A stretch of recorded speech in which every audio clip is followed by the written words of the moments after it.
agradecendo a presença de todos vocês aqui. Vamos pedir que a espiritualidade nos oriente na análise desse capítulo. Estamos nos aproximando do término da primeira parte do livro Evolução em Dois Mundos, onde as questões ligadas à evolução no planeta Terra estão amplamente discutidas e muito bem discutidas por André Luiz, que ditou, ora, um capítulo para o Raul e ora para o Chico Xavier. Então, completamos aí este ano 60 anos da origem do livro Evolução em Dois Mundos, da série André Luiz. Nós estamos hoje no capítulo 19, que vai falar as questões da alma e da reencarnação. Começando a discussão falando sobre o que acontece depois da morte.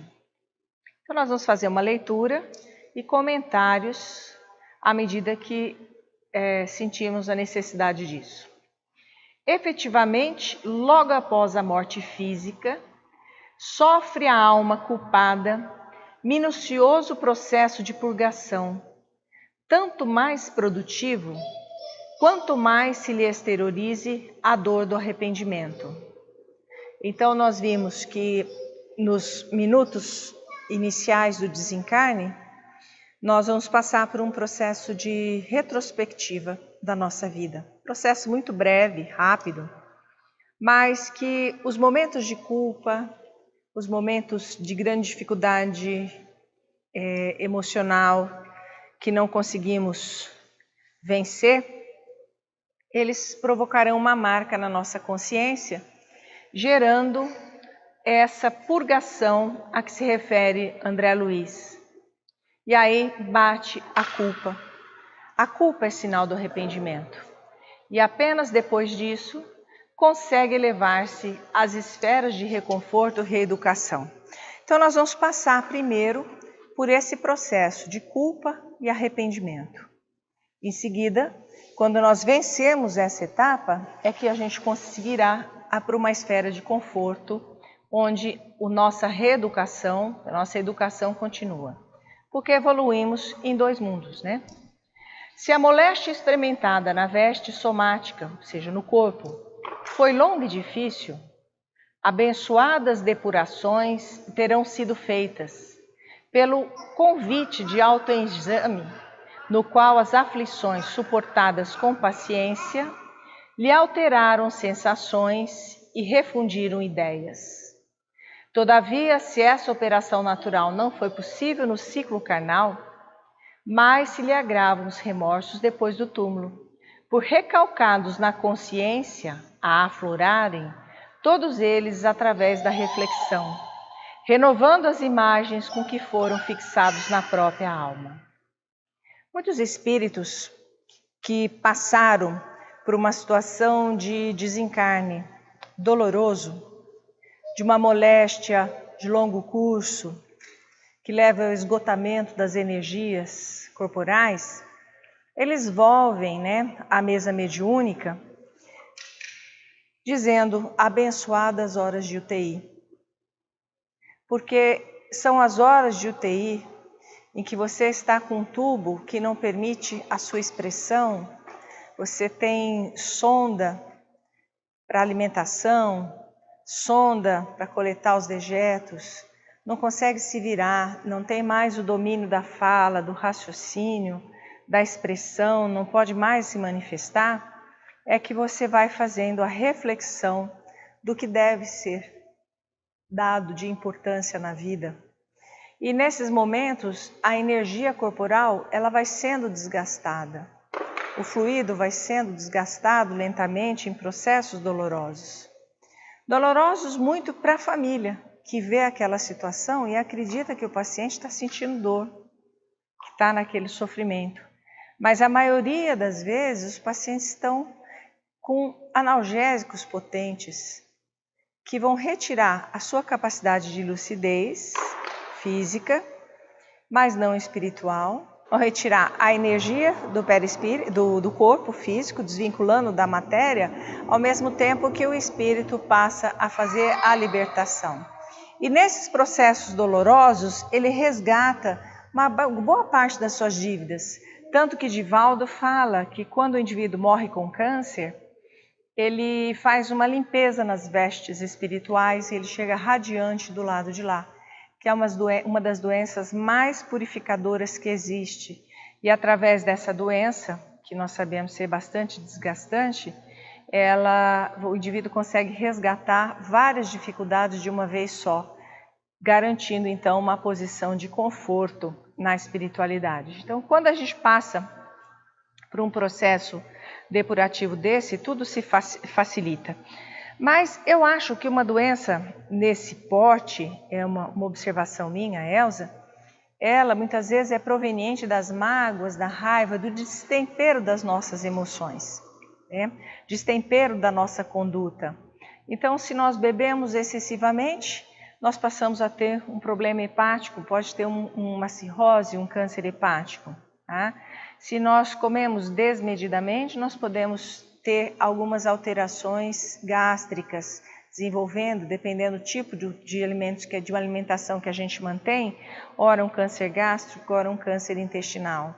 Então, se a gente tem uma liberação, vive estressado, uma liberação de alguns hormônios na circulação, esses hormônios acabam sendo propiciadores de um meio que favorece o desenvolvimento do câncer. E o câncer, na realidade, ele canaliza todas essas energias ruins que nós temos e faz uma reeducação acelerada. É um curso intensivo, já que você não conseguiu fazer isso ao longo da sua vida, a doença eclode e você entra num processo intensivo de perdão, intensivo de liberar as mágoas, porque já não vão fazer mais sentido uma vez que você se aproxima, muitas vezes, da sepultura. Mas como Jesus disse, um gesto de amor cobre uma multidão de pecados. E esse que eu falo gesto de amor é que nós podemos não necessariamente precisar do câncer, tanto que a cura hoje está bem desenvolvida. E algumas pessoas submetidas a tratamentos, elas têm o merecimento e elas acabam recuperando da doença, sobrevivem, enquanto que outras, estabelecidas nas mesmas condições, não conseguem se recuperar. Provavelmente ainda porque têm o coração cheio de mágoas e dificuldades, né, que não conseguem perdoar. Então, nós vamos fazer o seguinte, que depois do túmulo, por recalcados na consciência, esses sentimentos, a aflorarem todos eles através da reflexão, renovando as imagens com que foram fixados na própria alma. Então, a gente vai reviver aqueles sentimentos. Criminosos que mal ressarciram os débitos contraídos. Então, quando a gente vê um assassinato, a primeira coisa que a gente faz é condenar o assassino, porque tirou de perto da gente a pessoa querida. Mas nós não deveríamos ter esse sentimento, só que ainda a gente está num estágio que não consegue enxergar o outro lado. Porque vocês imaginam a complexidade de um assassino? Quanta dor ele gera para si quando ele mata alguém? Quantas dificuldades reencarnatórias esse sujeito não vai passar? Ou em quantas encarnações ele vai sofrer para resgatar aquela situação? Então nós teríamos que ter piedade, porque provavelmente aquele que foi assassinado, ele está resgatando um passado distante, mas o assassino está contraindo um futuro bastante distante e bastante sofredor, né? Então, instados pelo próprio arrependimento, plasmam, criam em torno de si mesmo as cenas degradantes em que arruinaram a vida íntima, alimentando-as à custa dos próprios pensamentos desgovernados.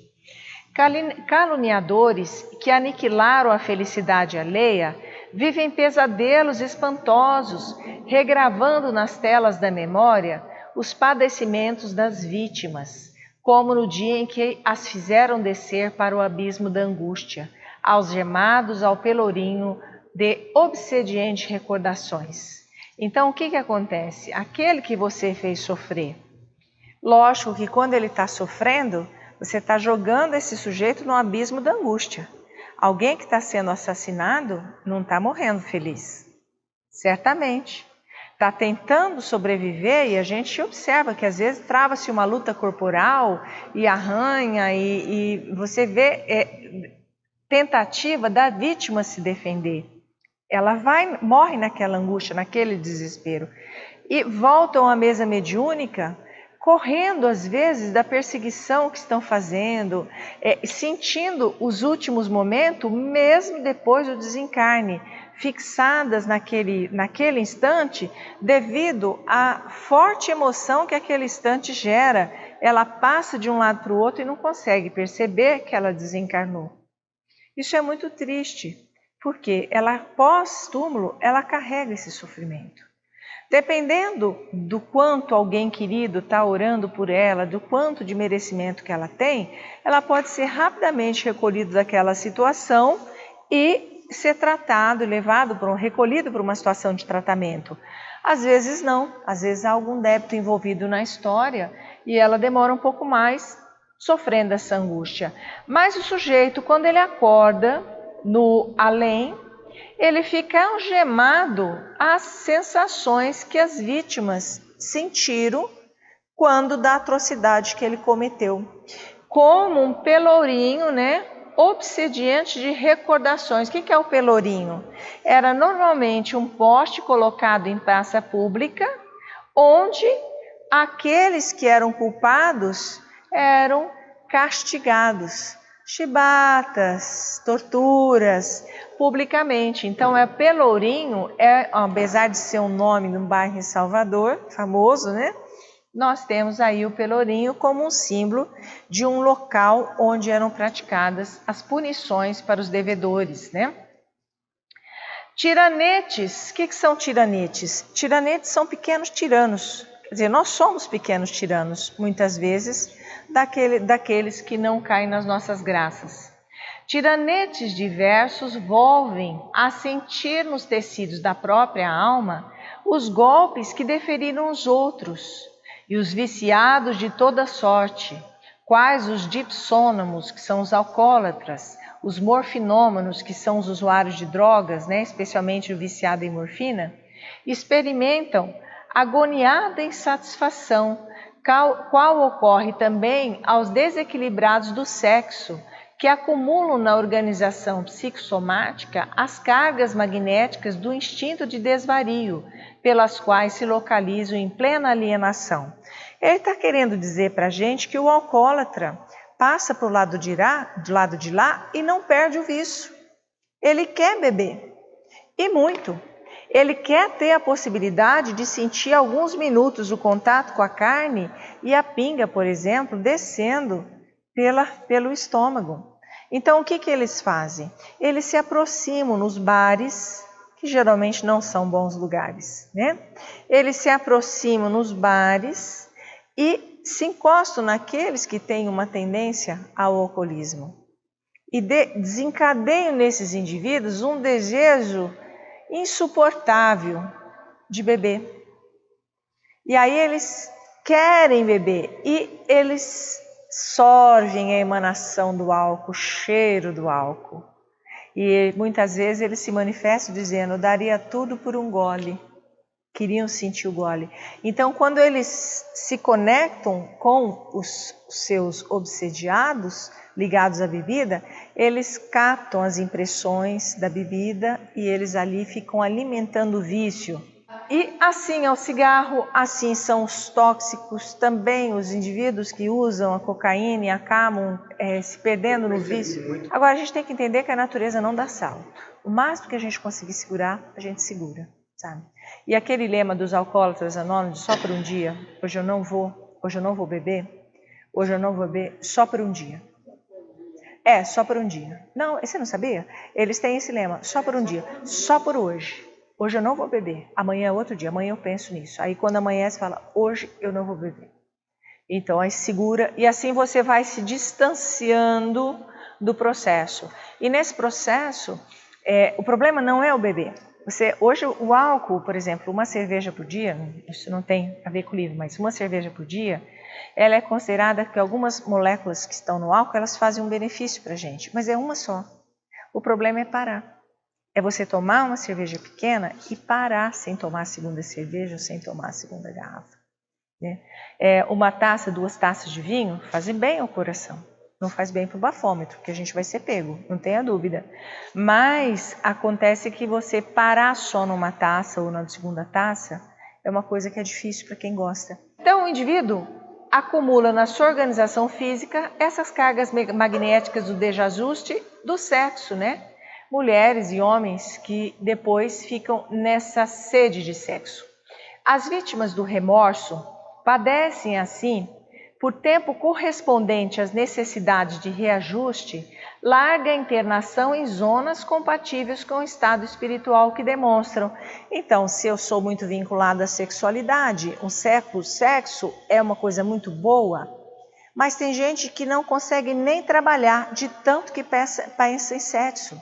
É o tempo todo e todas as ações são vinculadas para isso, é a compulsão sexual, de tal forma que isso atrapalha o trabalho, atrapalha o outro lado da vida do indivíduo, que é o estudo, que é a profissão, que é o relacionamento familiar.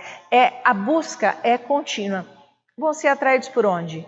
Para zonas que têm essa sexualidade, tornando-se muitas vezes escravos sexuais daqueles espíritos desenvolvidos e lá vão padecer um sofrimento terrível. Já não será prazeroso, mas será um negócio, vamos dizer assim, aterrorizante. Mas isso vai fazer o reajuste, tá certo? Assim para a bebida e todos os outros vícios. O conceito de inferno. O que é o conceito de inferno? O inferno das várias religiões, nesse aspecto, existe perfeitamente como órgão controlador do equilíbrio moral do espírito.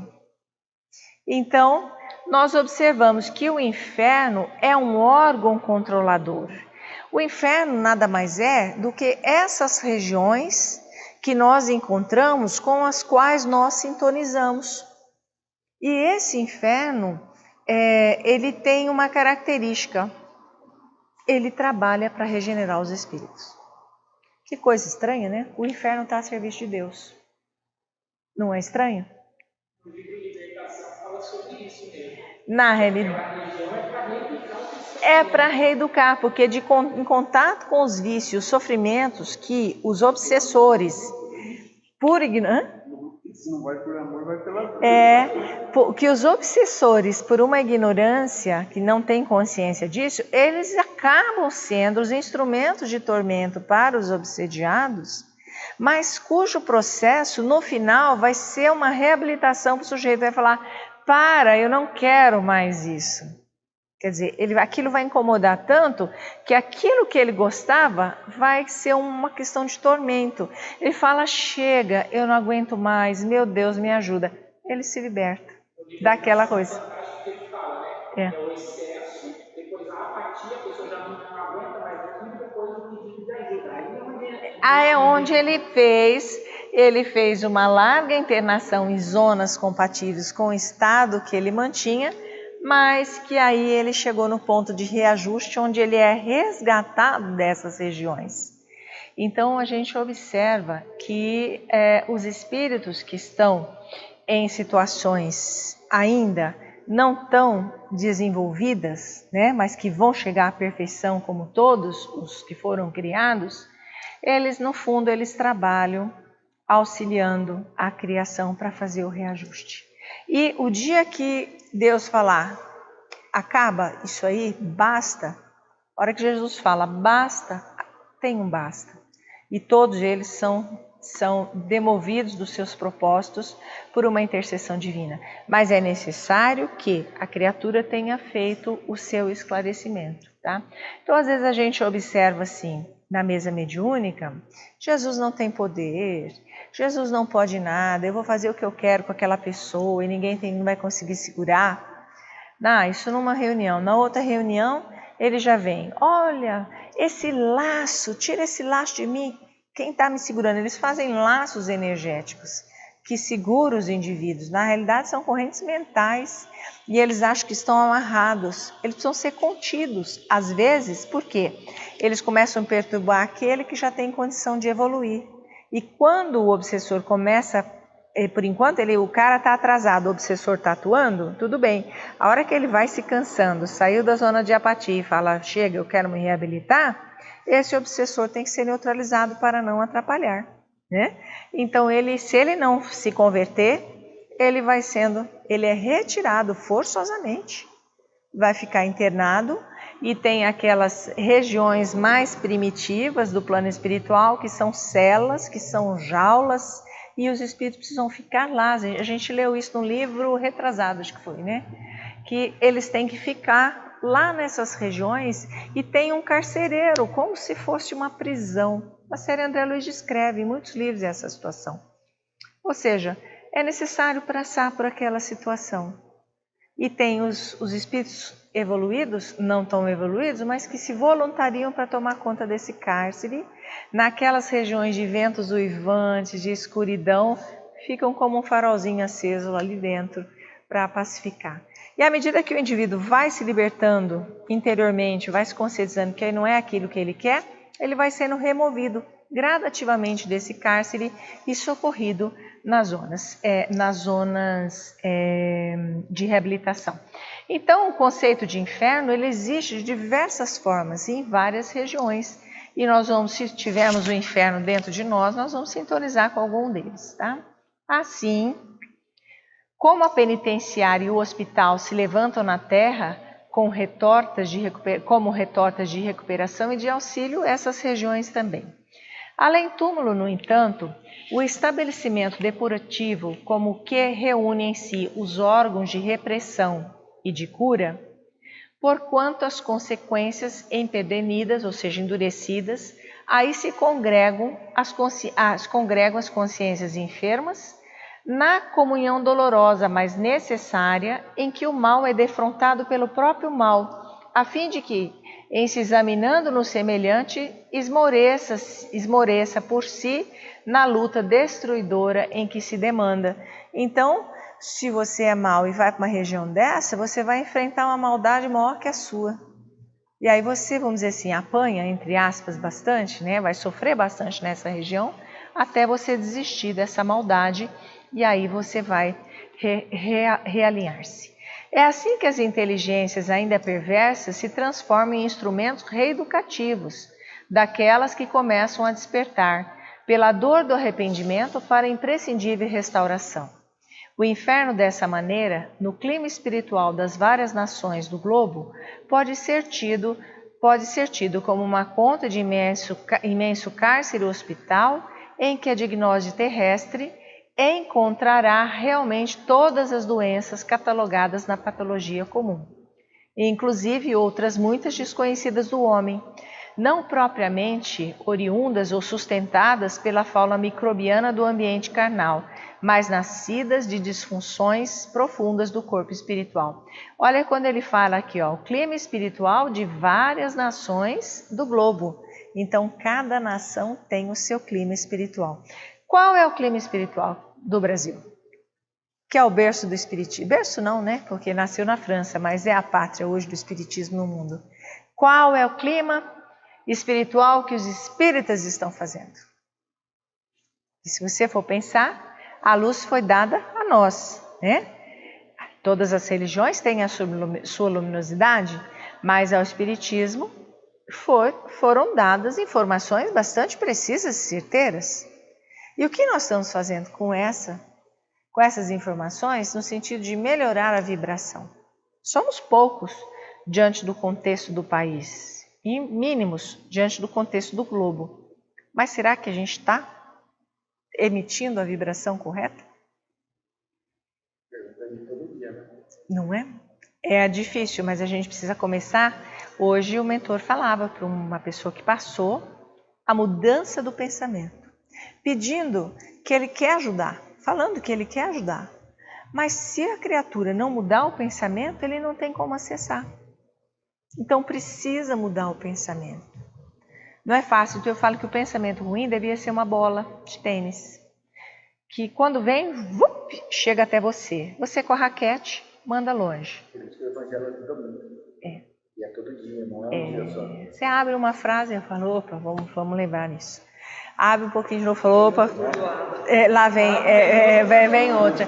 É porque é o nosso passo da evolução, né? Da nossa evolução. Mas a gente já começa a ter a consciência de que a gente precisa vibrar diferente. E as pessoas não têm que criar o hábito uma vez só por semana, era por um dia. Houve momentos na minha casa que a gente fazia todos os dias. E o clima melhorava bastante. Depois, quando melhorava, a gente descansava. Começava tudo a demandar de novo.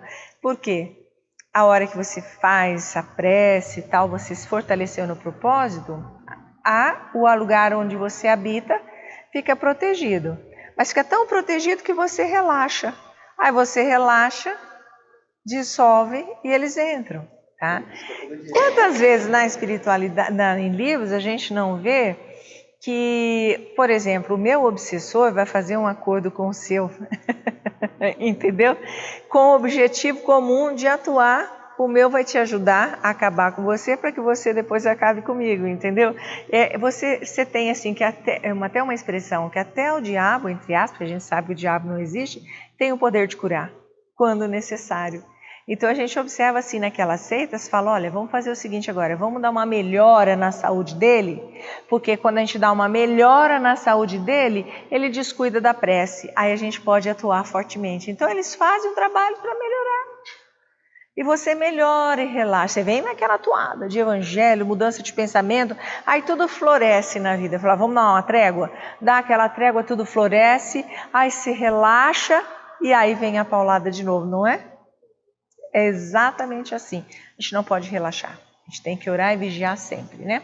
Mas a gente ainda está num estágio que relaxa. Então vamos lá.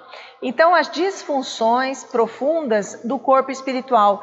Ele está dizendo aqui que nós temos nessas regiões infernais todas as doenças que a medicina conhece e outras que a medicina não conhece ainda, que são as doenças causadas pelo remorso, que vão degenerar o perispírito de acordo com aquilo que o cara fez. Então, gerando doenças que não são exclusivas do ambiente carnal causado pelos micróbios, né? Mas nascidas das disfunções do corpo espiritual gerados por uma mente que está inquieta, né? Muitas vezes, nutridas pelas formas de pensamento, em torturado desequilíbrio, classificáveis por larvas mentais, de extremo poder corrosivo. Então a gente vai se envolver com essas larvas mentais, que são formas de pensamento que ficam ao nosso redor nos destruindo. Então é a monoideia, gente. Ele já falou isso lá atrás nos capítulos anteriores. Hã? É o ET. Mais ou menos. É a monoideia. Tem que tirar a monoideia. A ideia começou a repetir o mesmo assunto. Primeiro você vai ficar chato, tá? Segundo, tira a monoideia. Pensamentos recorrentes, o mesmo pensamento, não são um bom sinal. Então, a gente tem que mudar. Ah, mas acho que isso não vai dar certo. Ah, tô achando que não vai dar certo. Muda. Você tem 50% de chance de dar certo, 50% de não dar certo. Se não der certo, você já não tem nada, você não vai perder muito. Mas se der certo, você ganha 100%. Né? Então, é sempre tentar. Então, a gente vai mudar o pensamento, a gente desconecta dessas larvas mentais, e causando uma alucinação, que é onde o indivíduo fica naquele ciclo rotativo.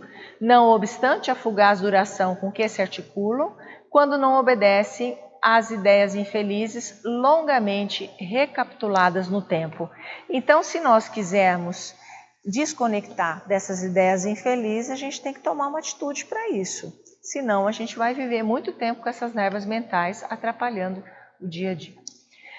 E aí nós vamos semear as sementes do destino, né? Quando a gente passou pela vida, causou bastante inquietação em muita gente, nós escolhemos a semente que nós vamos plantar. E nós podemos falar então em livre-arbítrio aqui. O que é o livre-arbítrio? É a sua capacidade de escolher a semente. Ah, mas se eu não tenho livre-arbítrio? Tenho, mas se na minha vida o meu resgate está escrito que eu vou me casar com fulano, vou receber tais filhos, a minha profissão será essa, eu não deixo de ser uma marionete de Deus. Não. Nesta encarnação está tudo programado. Só que você está escolhendo semente nessas relações que você vai estabelecer de trabalho, de amizade, de relacionamento, de fé religiosa, de atitudes na vida, de comportamento. Exatamente, excelente colocação. Então está programado o que você vai ter que passar. Não esquecendo que um gesto de amor cobre uma multidão de pecados. Hã? Não, um gesto de amor cobre uma multidão de pecados. Tá. Então está programado que você está estruturado o grosso do que você vai vivenciar. Nesse vivenciar, você vai escolher as sementes, A maneira que você age. a maneira que você age. Então eu vou ser uma pessoa extremamente agressiva, vou sair no coice, tá? O que vai acontecer? Estou semeando a tristeza nos outros corações. O retorno. É essa semente. Não vai colher às vezes aqui. Às vezes, se você tiver a sorte de ter um câncer, você vai resgatar aqui, tá? Mas se você não resgatar, você está com essa semente. Você plantou no teu perispírito esse comportamento. Quando você refletir, você vai lembrar-se, nossa, eu tratei aquela pessoa muito mal, marcou no perispírito, bateu o remorso. Pronto, aquela sementinha foi enterrada. Quando a pessoa também age com você, você já fica com o pé atrás. Exatamente. Então, o que vai acontecendo? Você vai fazendo escolhas e vai tomando atitudes que vão impregnando, se vão impregnar naquela retrospectiva, vão marcar o seu perispírito. Pronto, teu corpo espiritual está pronto, você já traçou boa parte da tua trajetória para a próxima vida. Então, nessa vida, nós vamos resgatar situações de uma vida pregressa ou de vidas pregressas, porque nós temos, falando na última vida, mais de 10 vidas atrás, o que nós somos? Se hoje nós somos assim, o que nós fomos há 10 vidas atrás? Será que nós já temos condição de suportar o resgate do nosso passado bem distante? Porque o resgate não vai ser feito no momento em que nós estamos fracos. Ele só será proporcionado quando nós tivermos os ombros fortes para suportá-lo. Porque se eu não estou preparado para suportar o tamanho daquela prova, nós vamos colocar uma cruz no meu ombro que essa cruz vai me esmagar e vai me destruir e não me levantar. E o objetivo do resgate é reabilitar e não destruir. Então hoje eu posso ter uma vida confortável, uma vida plena, uma vida feliz. Mas nada impede que amanhã eu nasça no centro da África, no meio de conflitos brutais, na extrema pobreza, para resgatar um passado. Por isso que a gente tem que ter o olhar da empatia, que hoje no mundo está muito difícil, que é colocar no lugar do outro e sentir a dor do outro e falar, nossa, poderia ser eu. E agradecer aquilo que a gente tem nesse momento. E fazer o máximo de bem que a gente puder, para que os nossos gestos de amor cubram os nossos pecados do passado, sem que a gente tenha que passar por grandes adversidades. Esse é o segredo. Então, nós temos mais ou menos um local. Tanto é que Chico fala que você está exatamente no lugar que você está, se relacionando com as pessoas que você deve se relacionar. Portanto, não tem nada errado. Você está ali naquele lugar. Agora, como você vai relacionar com a pessoa, você tem a possibilidade de escolher agora e brotar depois. Tá certo? Então, olha, nesses lugares de retificadoras inquietações, alija o espírito endividado a carga de superfície, exonerando-se dos elementos de mais envolvente degradação que o aviltam. Contudo, tão logo revele os primeiros sinais de positiva renovação para o bem, registra o auxílio das esferas superiores, que por agentes inúmeros apoiam os serviços da luz divina, onde a ignorância e a crueldade se transviam na sombra. Eles são retirados, os indivíduos são retirados por agentes inúmeros que apoiam os serviços da luz divina, onde a ignorância e a crueldade se transviam na sombra. Então eles recolhem essas pessoas e levam para o atendimento. Qual doente agora acolhido em outros setores pela encorajadora convalescença de que dá testemunho, o devedor desfruta suficiente serenidade para rever os compromissos assumidos na encarnação recentemente deixada, sopesando os males e sofrimentos de que se fez responsável, acusando ainda a si próprio com a incapacidade evidente de perdoar-se, tanto maior quanto maiores foram no mundo as oportunidades de elevação e a luz do conhecimento. Vai falar, nossa, perdi minha oportunidade. Entendeu? Que tem uma religião que fala meia culpa, meia culpa, meia culpa, né? Aí nós vamos fazer a meia culpa aí, vamos dizer minha culpa, perdi a minha oportunidade de elevação. Muita vez ascendem a escolas mereméritas nas quais recolhem mais altas noções da vida, aprimorando-se na instrução, aperfeiçoam os impulsos e exercem preciosas atividades, melhorando os próprios créditos. Todavia, as lembranças dos erros voluntários, ainda mesmo quando as suas vítimas tenham já superado todas as sequelas dos golpes sofridos, entranham-se-lhes no espírito por semente do destino, de vez que eles mesmos, em se reconhecendo necessitados de promoção a níveis mais nobres, pedem novas reencarnações com as provas de que carecem para se quitarem consciencialmente consigo próprios.